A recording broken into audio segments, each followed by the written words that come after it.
बेटा, बड़ी खुशी की बात है। तुम्हारा बेटा डॉक्टरी की परीक्षा पास कर गया। अब तो तुम्हारे मजे ही मजे हैं।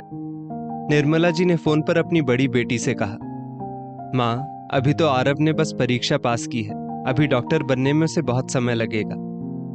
हाँ, सो तो है, पर चल सही रास्ते पर तो आ गया ना।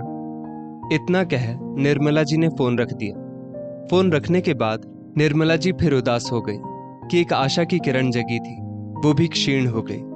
पता नहीं इस जन्म में उनके अरमान पूरे होंगे भी या नहीं। मन में पोते का अरमान लिए पता नहीं मरने के बाद भी शांति मिलेगी या नहीं। दरअसल निर्मला जी की भी 2 बेटियां और 1 बेटा था। सबकी शादी हो चुकी थी, सब बाल बच्चेदार थे। 2 पोतियां थी।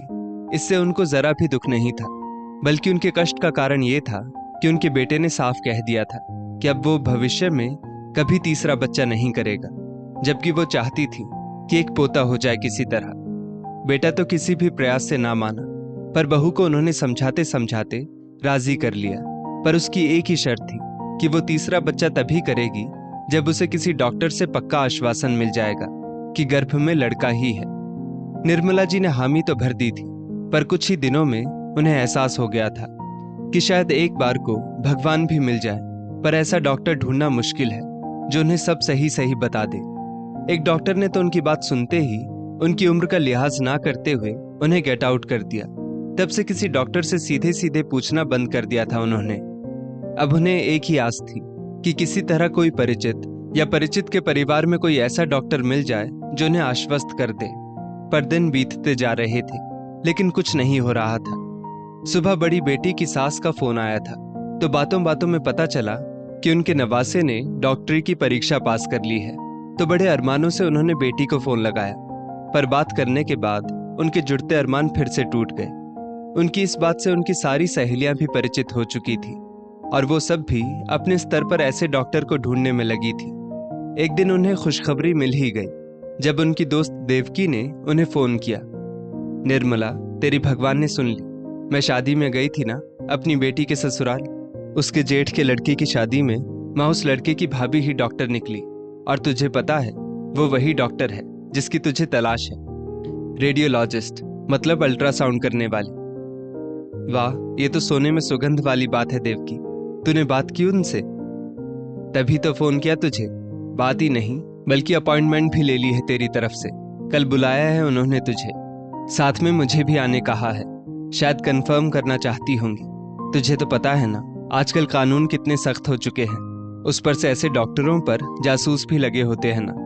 कल हम सुबह सुबह चलेंगे, क्योंकि जाने में 2 घंटे और आने में भी 2 घंटे लगेंगे, देवकी ने बताया। हाँ हाँ, मैं विवेक से कैब बुक करवा लूंगी, तू बस समय से तैयार हो जाना। खुशी से पागल हो उठी थी निर्मला जी। छोटी पोती को उसी दिन स्कूल स्पोर्ट्स में कई प्राइज मिले थे। वो खेलने कूदने में बहुत अच्छी थी, वहीं बड़ी पोती पढ़ने में बहुत होशियार थी। खुशी में उन्होंने दोनों पोतियों को खूब प्यार भी किया और उन्हें पिज्जा पार्टी भी दी। दोनों पोतियां भी दादी से खूब लगाव रखती थी। दोनों दादी के आजू बाजू सोती ताकि दादी दोनों को मिले। प्यार तो निर्मला जी भी बहुत करती थी दोनों को, पर पोते की इच्छा तो दूसरे लेवल की ही होती है ना। दूसरे दिन तय समय पर दोनों सहेलियां डॉक्टर काजल के क्लिनिक पर पहुंच गई। नर्स को अपना परिचय देते हुए देवकी ने डॉक्टर को खबर भिजवा दी। भीड़ काफी थी, पर जल्द ही काजल ने दोनों को बुलावा भेजा। काजल की उम्र उनकी बहू के बराबर ही होगी। उतनी खूबसूरत तो नहीं, पर बहुत स्मार्ट और प्रभावी व्यक्तित्व था उसका, और संस्कारी तो इतनी कि दोनों को पैर छूकर प्रणाम किया। आंटी जी, कैसी हैं आप? यही आपकी सहेली है ना जिनके बारे में आप बता रही थी? कितने महीने की गर्भवती है आपकी बहू आंटी? तब निर्मला जी ने अपनी सारी कहानी और बहू की शर्त बता दी। अब आप अगर आश्वस्त कर दो और मेरे लिए भगवान बन जाओ तो जरूर मेरी बहू मान जाएगी, निर्मला जी गिड़गिड़ाई। आंटी जी, मुझे तो कोई दिक्कत नहीं, मैं बता दूंगी, पर अगर पिछली बार की तरह लड़की हुई तो मैं समझती हूँ आप छुटकारा पा लेंगी। फिर अगली बार और उसकी अगली बार भी ये क्रम जारी रहा तो? ऐसे पाप क्या हम ही करके आए हैं बेटा। मेरी भी 2 बेटियों के बाद विवेक हुआ था, तो मुझे पूरी उम्मीद है कि बहू के भी तीसरी बार में लड़का ही होगा और कुछ करने धरने की जरूरत नहीं पड़ेगी। पर बहू मानने को तैयार ही नहीं, तो बस उसकी तसल्ली कर देना आप। तभी काजल का फोन बजा। बेटा, मुझे याद है मैं आपकी पीटीएम में पहुंच जाऊंगी वक्त से, डोंट वरी। और दीदी को भी बता देना कि वो परेशान ना हो। मैं चली जाऊंगी और सारी टीचर से मिलकर ही आऊंगी। आपके बेटे का फोन था? निर्मला जी पूछ बैठी। नहीं नहीं, मेरी छोटी बेटी का। पीटीएम है स्कूल में, उसी का याद करा रही थी। निर्मला जी सोच में पड़ गई। खुद डॉक्टर भी है, वो भी उसी चीज की, पर अपना अल्ट्रासाउंड नहीं कर पाया, तभी तो दो दो बेटियां हो गई। काजल की हर बात पर सहमति पाकर निर्मला और देवकी जी चलने को तैयार हुई, पर निर्मला जी का मन पूछे बिना नहीं मान रहा था। वो अंततः पूछ ही बैठी, बेटा बुरा मत मानना, तुम्हारी दो दो बेटियां, क्या तुम्हें बेटे का शौक नहीं है या नहीं था? आंटी जी, दूसरे बच्चे के पीछे ये सोच जरूर थी कि बेटा हो जाए तो परिवार पूरा हो जाए, पर बेटी हुई तो क्या अनर्थ हो गया। सब दिमाग का खेल है। बेटी बेटा कुछ नहीं होता, बल्कि मुझसे ज्यादा तो खुश मेरे परिवार वाले थे। मेरी सास ने सोचा शायद मैं दुखी हूं, तो उल्टा उन्होंने ही मुझे समझाया, तू भी तो किसी की बेटी ही है, तेरे जैसी संस्कारी और लायक अगर 1000 बेटियां भी हो जाए तो क्या अफसोस। पेशेंट्स काफी थे, इसलिए नर्स बार बार अंदर बाहर जा आ रही थी, तो निर्मला और देवकी जी निकलने को खड़ी हो चुकी थी। आंटी, जब जरूरत हो याद कर लीजिएगा, मैं यहीं हूं। आप आंटी की दोस्त हैं, तो इतना फर्ज तो बनता है मेरा। काजल मुस्कुराती हुई बोली, देखा निर्मला, कितनी अच्छी है काजल। मैंने बस एक बार तेरे लिए कहा था, उसी पर तैयार हो गई। अब तो खुश है ना तू? देवकी ने निर्मला से कैब में बैठते हुए कहा।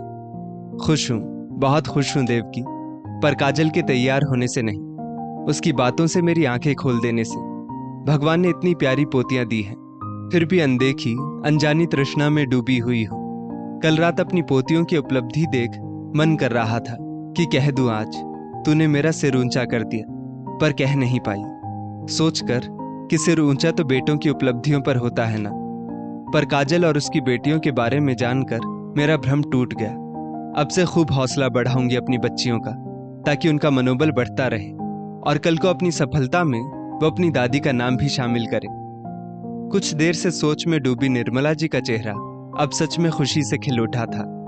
काजल ने सही कहा था, आप लेकर तो आइए आंटी अपनी दोस्त को, खुश करके ही भेजूंगी उनको। देवकी मन ही मन सोच रही थी कि काजल का कहना सच हो गया। दोस्तों, इस स्टोरी को लेकर आपकी क्या राय है, नीचे कमेंट करके जरूर बताइएगा।